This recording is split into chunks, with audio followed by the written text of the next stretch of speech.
Hi guys, welcome back. Thank you so much for joining me today. So the point of this video is to go more in depth about something that was mentioned in the last video. So during the last video, I mentioned the fact that a trip to Disneyland that's a shorter trip is going to be cheaper than a trip to Disney World because you're going to need more time there to see all of the parks and to do everything that's available. So one of the things that I was thinking about after I put out that video was what the cost comparison really is today to compare Disney World, Disneyland, and a Disney cruise. So what I did was that I took a week in January of 2019 and I compared a trip to Disney World, a trip to Disneyland, and a Disney cruise. So for this trip, we are talking about a family of four, so two adults, a child at the age of 12, and a child at the age of 5. So that is important to note that for different ages for children, they're going to be priced differently. And that's the case both in the Disney parks and also on the Disney cruise line. So if you have kids that are younger, this may actually be cheaper. But if you've got kids who one of them's 12 and maybe one of them's 14, this is going to be a bit more because the 5-year-old still fits in the range of being eligible for a child ticket at the parks. So the first part we're going to talk about is going to Disney World. So for this, I priced it out at a moderate resort, which is a middle range resort, which tends to be what I choose to stay at. It's, like I said, it's middle of the road. And so for the week of the 14th to the 18th, with the Gift of Magic room offer, I had to check the name. A room at Coronado Springs is coming out to $150 a night. So that is with the promotion added. You're going to be paying about $150 a night. That doesn't include tax. None of the prices include tax. So everything's equal that way, but just so you're aware. So then I also went and priced out Disney park tickets, and this is using the new system that Disney has just released. And so that is date-based tickets, which means that a ticket on January 4th is not going to cost the same as a ticket on January 15th. So it is important, especially now if you're thinking about going very soon, to try to hop on and buy tickets from a authorized ticket seller, because those tickets are going to be the old style tickets. So they're going to be a bit cheaper, and you're not going to need to worry about what day you arrive and what day you use your tickets on, because they're good any day from now until the end of 2019. So if you are going in 2020, unfortunately, you can't take advantage of that, and you will have to buy the date-based tickets. So that is something to know. So with the tickets that are normal 3-day, one park ticket, so there's no park hopper, there's no water park access, for 4 people and the hotel room, the total comes out to $1,755. So taking that and then transferring it over to a Disneyland trip. So for the room, we are actually going to be looking at a Good Neighbor Hotel. So a Good Neighbor Hotel is a hotel that Disney lists on their website. It's not run by Disney. They are run by separate companies. They are quote unquote normal hotel rooms, but they are close by.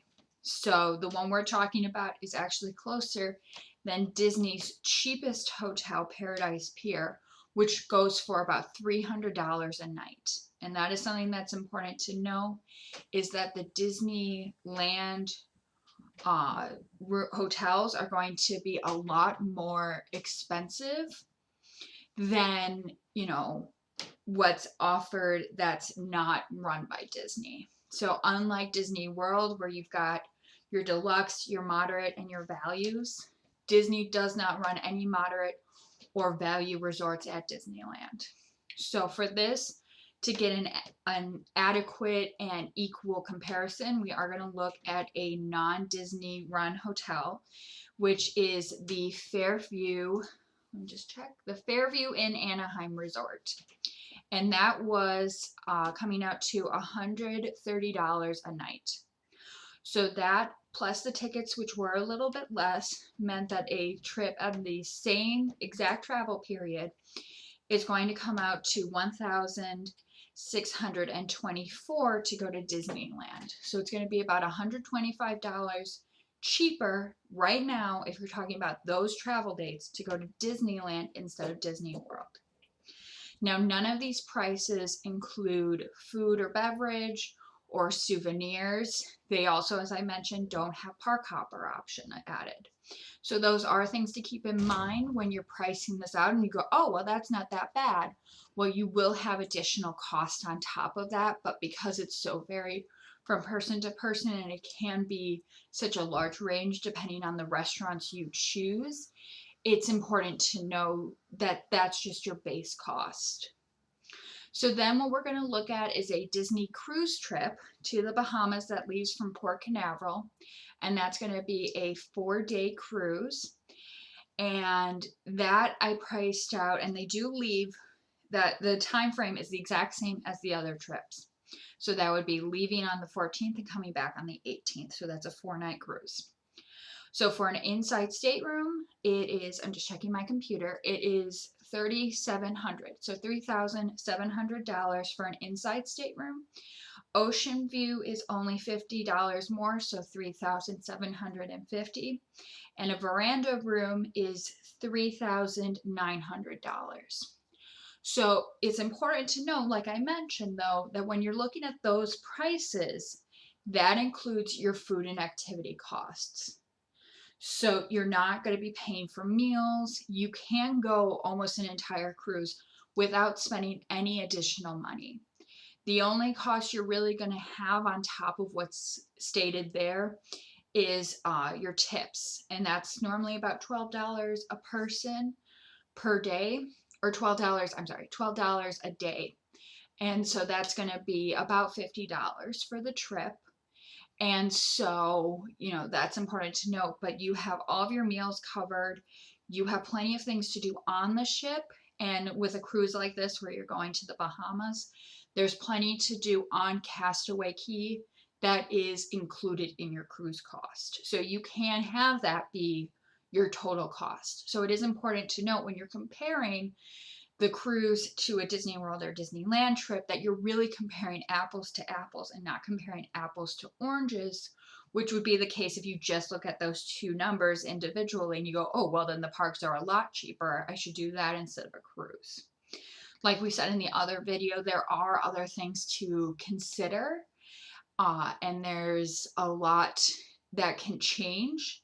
If you're going to the Disney parks and you're going to be bringing your own food for lunch or for breakfast or even lunch, and you're going to be eating a lot of quick service meals, you're not going to be doing any sit downs, you're really doing this as cheap as possible, then yes, the parks are going to be cheaper for you for this length of a trip than a cruise. But at the same time, there is something to be said for the convenience of a cruise.